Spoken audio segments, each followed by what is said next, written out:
नमस्कार साथियों, आज फिर मैं आप लोगों के लिए एक नया ज्ञानवर्धक वीडियो कहानी है जो मैं लेकर आया हूं। मुझे उम्मीद है ये कहानी आप लोगों को बहुत पसंद आएगी और आप अपने जीवन में जो कुछ करना चाहते हैं उसे आप इस कहानी को सुनने के बाद में आप मुझे उम्मीद है वो आप प्राप्त कर लेंगे।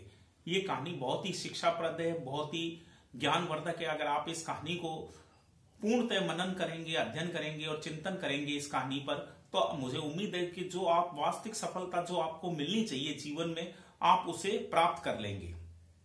साथियों, मैं एक बार फिर आप लोगों से कहना चाहूंगा, अगर आप लोगों ने अभी तक मेरे वीडियो लाइक, सब्सक्राइब और शेयर नहीं किए हैं तो प्लीज उन्हें लाइक, शेयर और सब्सक्राइब कर दीजिए। और जो नए व्यूअर जुड़ते हैं वो प्लीज बेल आइकन को दबा दीजिए ताकि उन्हें मेरे लेटेस्ट वीडियो मिलते रहे।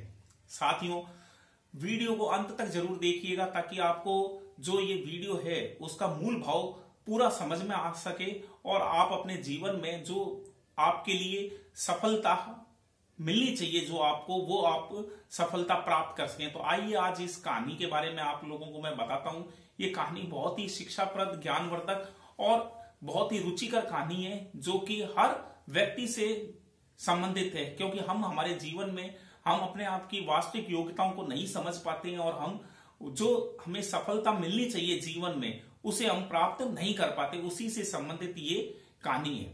तो साथियों, क्या है, एक ब्राह्मण परिवार था जो गांव में रहता था और उनके एक संतान थी, यानी कि बालक था, जो कि बहुत ही अल्प बुद्धि का था, जिसे कि शिक्षा प्राप्त करने में बिल्कुल भी रुचि नहीं थी और वो बिल्कुल भी शिक्षा के प्रति इतना जागरूक नहीं था, ना ही उसमें शिक्षा के प्रति उसमें रुचि थी। तो उसके माता पिता हमेशा चिंतित इसी बात में रहते थे, क्योंकि उसके पिता एक बहुत ही अच्छे ब्राह्मण विद्वान व्यक्ति थे। तो वो उनको पुत्र की हमेशा चिंता सताए रहती थी कि मेरा पुत्र जो कि शिक्षा में इतना उच्च नहीं है, जो कि एक अल्प बुद्धि है, ये कैसे अपनी शिक्षा प्राप्त करेगा और कैसे अपना जीवन यापन करेगा, उसकी उन्हें हमेशा चिंता सताती रहती थी। तो उसके लिए उन्होंने कई गुरुजनों से संपर्क किया और सबों ने कहा कि आपका ये जो पुत्र है, ये इसकी शिक्षा के प्रति कोई इसकी रुचि नहीं है और ये शिक्षा प्राप्त नहीं कर पाएगा। तो वो बहुत ही ज्यादा परेशान रहने लगे, चिंतित रहने लगे कि हमारे बाद में इस भोले बालक का, क्योंकि वो बालक भी बहुत ही भोला बाला था और उसमें बिल्कुल भी होशियारी और चतुराई नहीं थी। तो उसके माता पिता सदैव इसी बात में चिंतित रहते थे कि हमारे जाने के बाद में हमारे इस पुत्र का क्या होगा। तो उस चिंता में ही वो हमेशा डूबे रहते थे। तो एक उनके किसी जानकार व्यक्ति ने बताया कि एक गुरुकुल है वन के अंदर, जिसमें गुरुजी हैं, बहुत ही उच्च प्रकांड पंडित हैं, बहुत ही शिक्षाविद, बहुत बड़े शिक्षाविद हैं। अगर आप उनके पास इस छात्र को ले जाएं तो हो सकता है कि वो इसे कुछ ज्ञान दे पाए। तो उन्होंने बहुत ही उम्मीद जगी उनके कि वो चलो गुरुजी के पास चलते हैं, अगर वो हमारे बालक को ले लें तो शायद वो कुछ जीवन में कुछ प्राप्त कर ले। तो वो उस आश्रम में गए, वहां गुरुकुल था, वहां पर बहुत ही उच्च कुल के और बहुत ही ज्ञानी छात्र वहां पर थे जो कि शिक्षा गुरु से प्राप्त कर रहे थे और बहुत ही ज्यादा ज्ञानी थे, वो प्रकांड पंडित थे। तो वो गुरु के पास अपने छात्र बच्चे को ले गए और गुरुजी से कहा, गुरुजी मैं एक ब्राह्मण परिवार से हूं, मेरा ये पुत्र है जो कि बिल्कुल भी अल्प बुद्धि है और इसे मैं चाहता हूं कि ये आपसे शिक्षा ग्रहण करे। तो गुरुजी ने कहा ठीक है, आप आए हो आश्रम में तो मुझे छात्र से कुछ प्रश्न करने हैं, उसके बाद ही मैं इसको अपने आश्रम में रख पाऊंगा। तो उन्होंने कहा ठीक है। तो गुरुजी ने उससे जो प्रश्न किए वो समझ गए उन प्रश्नों के द्वारा, जो उसने उस छात्र को कि ये छात्र का शिक्षा में बिल्कुल भी रुचि नहीं है और ये ज्ञान प्राप्ति के प्रति इतना सजग नहीं है कि ज्ञान की क्या उपयोगिता है, क्या महत्व है और अपने जीवन में जो हम आए हैं जीवन में उसका क्या महत्व है। तो उन्होंने कहा ठीक है, कोई नहीं, मैं इसे शिक्षा दूंगा, इसे आप मेरे आश्रम में छोड़ जाइए। गुरुजी ने उसको अपने आश्रम में रख लिया और माता पिता बड़े ही निश्चिंत होकर चले गए कि चलिए, गुरुजी ने इसे स्वीकार कर लिया और अपना शिष्य बना लिया। हो सकता है कुछ तो ये ज्ञान प्राप्त करेगा, इतने बड़े गुरुजी हैं जिनका इतना बड़ा नाम है, तो कुछ तो उनसे ये ज्ञान प्राप्त करेगा। तो गुरुजी के पास वो रहने लगा। उसके सभी जो उस ग्रुप के साथी थे, गुरुजी ने उसको आश्रम में ले लिया और शिक्षा देना शुरू कर दिया। लेकिन जैसा कि वो बालक बिल्कुल अल्प बुद्धि था, बहुत कमजोर था, उसे शिक्षा लेने में कोई रुचि नहीं थी, बस वो आश्रम में बैठा रहता और गुरुजी के प्रवचन और जो भी वो ज्ञान की बातें कहते उनको सुनता रहता और उस पर कोई भी उसका प्रभाव नहीं पड़ता। बस वो तो एक फॉर्मेलिटी की तरह वहां पर रहता था और गुरुजी के उपदेश सुना करता था।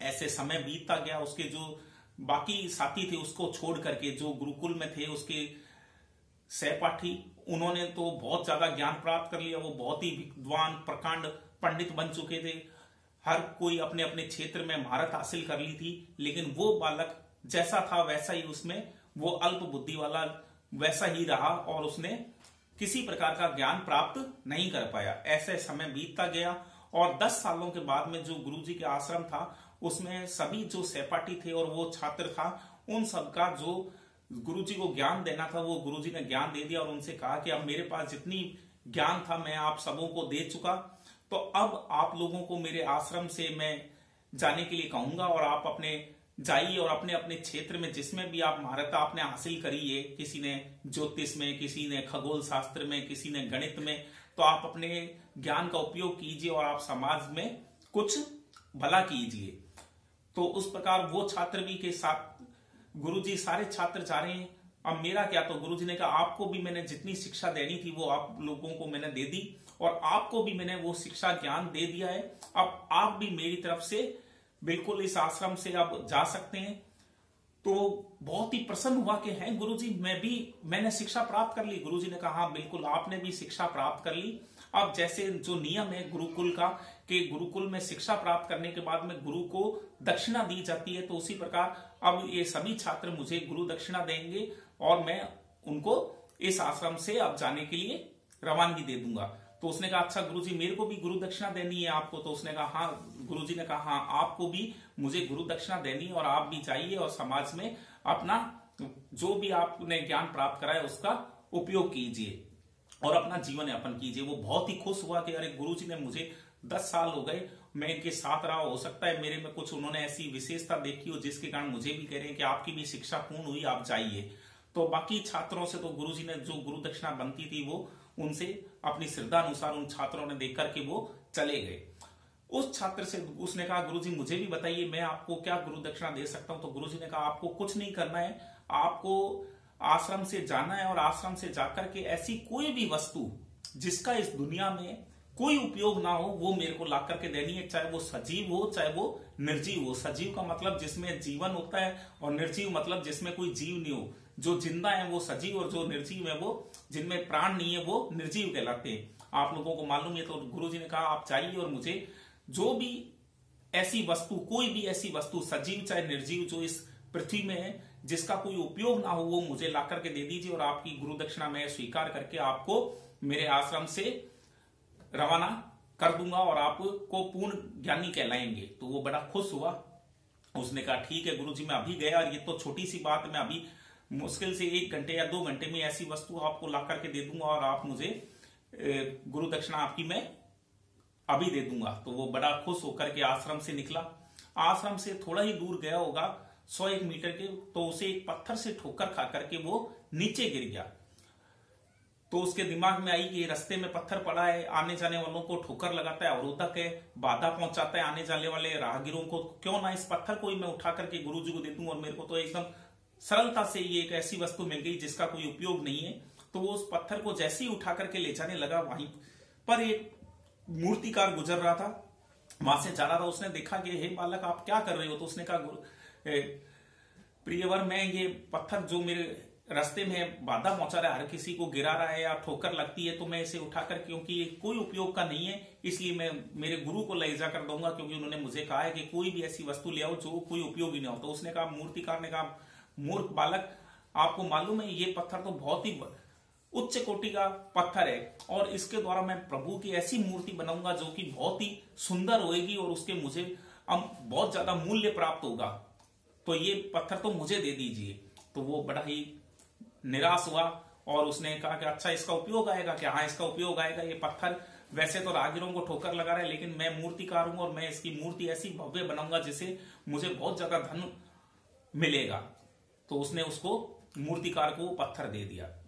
आगे गया, थोड़ा और आगे गया होगा करीबन 1-2 किलोमीटर, तो उसे एक लोहे का छड़ मिली रास्ते में जिसमें जंग लगी हुई थी और वो पड़ी थी ऐसे ही। तो उसने सोचा ये ठीक है, ये किसी काम की नहीं है, रास्ते में पड़ी है और कोई उपयोग नहीं है, तो मैं इसे उठा करके ले जाता हूँ और गुरुजी को दे आता हूँ। तो वो जैसे ही उसे ले जाने लगा तो वहीं से एक लोहार जा रहा था। उस लोहार ने कहा क्या कर रहे हो बालक? उसने कहा ये छड़ है, कोई काम की नहीं है। उसने की कैसे ये काम की नहीं है, ये तो बहुत उपयोगी है, इससे मैं लोह के औजार बनाऊंगा जिससे मुझे कुछ धन प्राप्त हो जाएगा। तो उसने कहा इसका भी उपयोग है कि हाँ इसका भी उपयोग है, इसके लिए तो मैं इससे औजार बना करके इसे बेच करके धन प्राप्त कर लूंगा थोड़ा बहुत। तो ठीक है, उसने कहा इसका भी उपयोग आगे गया। तो उसको थोड़ा थक गया था चलते चलते, तो उसने सोचा कि मैं किसी छायादार स्थान पर बैठ करके विश्राम कर लेता हूं। तो वो एक वृक्ष के नीचे चला गया, छायादार वृक्ष के नीचे, वहां पर विश्राम करने के लिए जैसे ही बैठा तो उसके पैर में एक कांटा चुभा। तो उसने कांटा देखा तो पास में ही बबूल के पेड़ थे। तो उसने कहा कि अरे इनसे तो पैर में कांटे चुभ रहे हैं, ये तो तकलीफ पहुंचाते हैं लोगों को, आने जाने वालों को, तो क्यों ना इस पेड़ को ही काट करके इसकी टहनी मैं गुरुजी के पास ले जाता हूँ और कहता हूँ इसमें तो कांटे ही कांटे हैं, इसका कोई उपयोग नहीं है, आने जाने वालों को ये कांटे चुभाता है, तो ये ले जाता हूं। तो वो जैसे ही उस पेड़ की, बबूल के पेड़ की टहनी काटने लगा तो एक वहां से आयुर्वेदाचार्य जा रहे थे। उन्होंने कहा ये क्या कर रहे हो? तो उसने कि इस पेड़ को मैं काट रहा हूं क्योंकि आने जाने वाले लोगों के कांटे चुभाता है और कोई काम का नहीं है। तो उसने कहा मूर्ख, देख ये पेड़ कितने काम का है, इसमें पक्षियों ने घोंसले बना रखे हैं और इसके कई आयुर्वेद में उपयोग हैं, तो मैं इसका उपयोग करके दवाइयां बनाऊंगा, तो ये मुझे दे दे। तो उसने कहा इसका क्या उपयोग, इसके तो कांटे कांटे। उसने कहा नहीं, इससे कई औषधियां मिलती हैं और उन औषधियों को बनाकर कई रोगग्रस्त व्यक्ति हैं जिनको मैं उपचार करूंगा, तो इसका तो बहुत उपयोग है। अब वो बहुत ही निराश होने लगा कि मुझे 3 चीजें मिली, तीनों ही चीजें मेरे लिए कोई काम की नहीं थी, लेकिन इनका तो बहुत ज्यादा उपयोग है और ये किसी ना किसी काम आती है। अब वो परेशान होने लगा। उसने कहीं आगे और ढूंढते हैं, कोई चीज मिल जाए, खोजते हैं। तो वो आगे चला वहां से विश्राम करके, तो उसे एक जंगल में गधा दिखाई दिया जो ढेचू ढेचू कर रहा था और इधर उधर घास खा रहा था। तो उसने कहा क्यों ना इस गधे को मैं पकड़ के ले जाऊं, ये कोई काम का नहीं है और ये कोई उपयोग नहीं है, इसे जाकर गुरुजी को दे देता हूं। तो वो जैसे ही उस गधे को पकड़ करके अपने साथ ले जाने लगा, वहां पर एक व्यक्ति आया और उसने कहा ये क्या कर रहे हो, ये तो मेरा गधा है। उसने कहा आपका ये कोई काम नहीं कर रहा है, यहाँ जंगल में घूम रहा है कि नहीं, ये तो मेरे बहुत काम आता है, मैं व्यवसाय से एक धोबी हूं और मैं इसमें अपना काम करता हूं, गठनियां ढोता हूं और ये मुझे इसके द्वारा मुझे धन प्राप्त होता है, तो ये गधा तो मेरे लिए बहुत ज्यादा उपयोगी है और इसका मैं दिन भर ये मेरे काम करता है, उसके बदले में मुझे रुपए मिलते हैं, ये बोझा उठाता है, मुझे आने जाने में सुविधा मिलती है इसके द्वारा, तो ये तो बहुत ही उपयोगी है मेरे लिए, तो इसको तो मुझे दीजिए वापस। तो फिर वो कि गधा भी उपयोग का है, आगे गया और परेशान होने लगा। वो अब दिमाग में उसके बात बैठने लगी कि मुझे जो भी चीज मिल रही है उसका कोई ना कोई उपयोग है, तो आगे ढूंढते हैं कोई ऐसी वस्तु मिली जाए जो कि बिना उपयोग की हो। तो आगे गया तो उसे एक खुजली वाला कुत्ता दिखाई दिया जो कि भौंक रहा था और उसके शरीर में खुजली के कारण चक्के पड़े हुए थे और वो बहुत ही बदसूरत कुत्ता था और भौंक रहा था। तो उसने उसको पकड़ करके ले जाने लगा। इतने में ही एक पास की झोपड़ी में से वृद्ध बुढ़ा और बुढ़ी निकले और उन्होंने कहा ये क्या कर रहे हो इस कुत्ते को? तो उसने कहा इस कुत्ते के खुजली हुई हुई, आते जाते लोगों को काटता होगा, कोई काम का नहीं है, मैं ले जाकर अपने गुरु को दूंगा। उन्होंने मुझे कहा है कि ऐसी कोई चीज ले आओ जो कि बिना काम की हो, जिसका कोई उपयोग ना हो। तो उसने कहा किसने कहा ये उपयोग का नहीं है, ये हम दोनों बुढ़े बुढ़ियों के लिए बहुत ही हमारी रक्षा करता है, यहाँ पर किसी अजनबी व्यक्ति को अंदर हमारी झोंपड़ी में आने नहीं देता और रात में चोर और उनसे हमारी रखवाली करता है, ये तो हमारे लिए बहुत उपयोगी है। अब उसका दिमाग घूमने लगा, वो बहुत ही परेशान हो गया। शाम हो चुकी थी, उसको एक भी ऐसी वस्तु प्राप्त नहीं हुई जो कि बिना उपयोग की हो। तो अब वो बहुत परेशान होता होता उसने कहा चलो अब क्या करें, शाम होगी, अंधेरा होने वाला है, मैं आश्रम चलता हूं, कल देखेंगे। तो वो गुरुजी के पास पहुंचा। गुरुजी ने आते ही कहा अरे आपने तो कहा था कि मैं अभी 2 घंटे में ऐसी वस्तु ले आता हूं जो कि बहुत ही बिना काम की होगी, मैं जल्द ही ले आऊंगा, क्या हुआ आप कोई वस्तु ऐसी लाई नहीं या कोई ऐसी चीज? तो वो एकदम शर्मिंदा हो गया, उसकी आंखें झुक गई और वो नीचे देखने लगा। जब गुरुजी ने कहा क्या हुआ, कि गुरुजी मैंने तो बहुत कोशिश करी, मुझे रास्ते में ऐसी एक भी कोई वस्तु या कोई भी ऐसी चीज नहीं मिली जिसका कोई उपयोग ना हो। तो गुरुजी ने कहा इसका अर्थ समझे, मेरा मूल अर्थ क्या था? तो उसने कहा नहीं गुरुजी क्या बात है? तो उसने कहा, गुरुजी ने कहा कि देखिए मैंने आपसे गुरु दक्षिणा में क्या मांगा कि ऐसी कोई वस्तु ले आइए जिसका कोई उपयोग ना हो। आपने सुबह से शाम तक ढूंढा, आपको ऐसी ना कोई सजीव ना कोई निर्जीव वस्तु मिली। उसने कहा हाँ गुरु जी। तो आपने प्रभु की लीला देखी कि इस धरती में चाहे वो कोई सजीव हो चाहे निर्जीव हो, वो बिना उपयोग की नहीं है, उसका कोई ना कोई उपयोग जरूर आता है। हो सकता है हमें मालूम ना हो उसका उपयोग, लेकिन वो वस्तु उपयोगी है। इस धरती में जो भी आया है वो उपयोगी है। तो एक बात बताइए, आप इस धरती में किस लिए आए हो? अब उसके दिमाग में गुरुजी के वचन घर कर गए और उसके बाद समझ में आ गई कि मैं किसी काम का नहीं हूं, ना मैं शिक्षा प्राप्त कर पा रहा हूं, ना अपने माता पिता का कुछ भला कर पा रहा हूं, ना मैं अपना कोई रोजगार कर पाऊंगा। मैंने आज तक आश्रम में बैठ करके केवल प्रवचन सुने और कुछ नहीं हो। तब जाकर के उसको अपनी अंतर आत्मा से उसको अपना वास्तविक ज्ञान प्राप्त हुआ और वो आगे जाकर के बहुत बड़ा गणिताचार्य, आयुर्वेदाचार्य, भूगोल शास्त्री और कई विद्याओं में वो उसने महारत हासिल कर ली। और वो बहुत ही अपनी जो आंतरिक उसमें प्रतिभाएं थी, जो सुसुप्त थी, उनको वो गुरुजी के उन वचनों के कारण समझ पाया और जाकर के गुरुजी से पूर्ण शिक्षा लेकर के वो बहुत बड़ा विद्वान बन गया। तब गुरुजी ने कहा कि समझ में आ गया, आप इस धरती में जो भी चाहे सजीव हो चाहे निर्जीव हो, उसका कोई ना कोई उपयोग होता है। ऐसे ही हम लोग भी क्या है, हम हमारी वास्तविक स्थिति को नहीं पहचानते हैं और उसके कारण हम वास्तविक स्थिति नहीं पहचानने के कारण हम जो हमें सफलता मिलनी चाहिए, हमें छोटी सफलता प्राप्त करके हम खुश हो जाते हैं कि हमने सफलता मिल गई। लेकिन जो आप जिस वास्तविक सफलता या बड़ी सफलता के आप हकदार हैं, वो अपनी योग्यताओं का नहीं ध्यान में रखने के कारण आप प्राप्त नहीं कर पाते और जीवन में जो हासिल करना है उसे हासिल नहीं कर पाते। तो मुझे उम्मीद है कि इस वीडियो के द्वारा आप लोग समझ गए होंगे कि आपकी जो आंतरिक योग्यता है उन्हें आप पहचानिए और उसके द्वारा जो आपकी आंतरिक योग्यता है उससे आप अपने जीवन में सफलता की ओर अग्रसर कीजिए, ताकि आप जो चाहते हैं वो आपको प्राप्त हो सके। मुझे उम्मीद है आप लोगों को ये कहानी बहुत पसंद आई होगी। अगर कहानी पसंद आई है तो प्लीज लाइक, सब्सक्राइब और शेयर करना ना भूलें। धन्यवाद।